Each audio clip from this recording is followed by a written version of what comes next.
Back when hunting and gathering was the way of life, virtually everybody's main occupation was making sure there was enough to eat. Then came agriculture. Crops could be planted, and the people didn't have to work so hard for their grub. As agriculture practices improved, fewer people were needed to supply the victuals.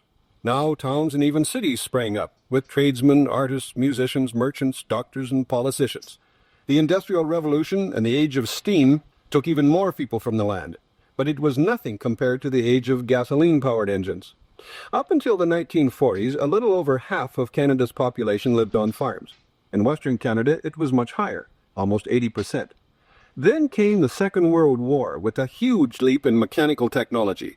The population on the farm started to dwindle as tractors, combines, swathers, and other gas-powered machines moved in. It was the beginning of the age of agribusiness. Along with the new machinery came insecticides, fertilizers, and improved crops. And before long, farmers were producing twice as much per acre as they had been before the war. Because of the machinery, they could farm a lot more land, too. The result was that between the 1940s and the 1970s, a lot of people who couldn't keep up with the new technology left the farm. By the mid-70s, instead of half the population living on the land, it was less than 1/10. The average farm doubled and tripled in size. At the same time, the debt load of the average farm skyrocketed. 40 years ago, $5,000 was a lot of debt for a farm to carry. Today, an average-sized prairie farm will borrow around $100,000 just to put the crop in. So the age of agribusiness drove about three-quarters of the farm families from the land and put the ones that were left deep in debt.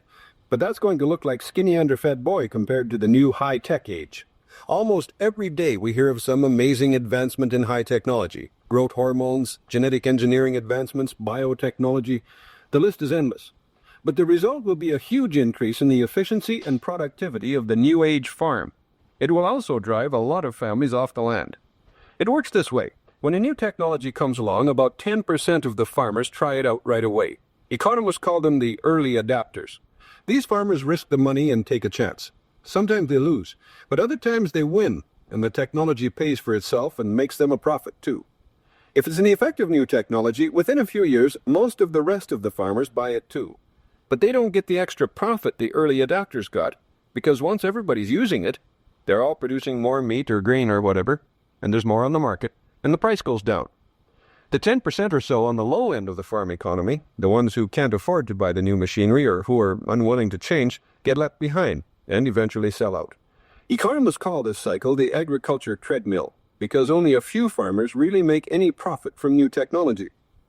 The rest spend the money and learn the new techniques just to keep from going bankrupt. Over the last 40 years, this agriculture treadmill has been speeding up, and more farm families have fallen off. As we enter the high-tech age, the treadmill will go faster yet. Dr. Peter Aikdale, a rural economist at the University of Alberta, says his research shows almost half the commercial grain farms in Alberta may disappear in the next 20 years, victims of the treadmill. But if farmers are just running faster and faster to stay in the same place, who does benefit from new technology on the farm? Well, it does, the consumers. We already spend less of our take-home pay on food than almost any country in the world. As high technology comes to the farm, we'll keep on getting all the cheap food we can eat. I'm Noel McNaughton.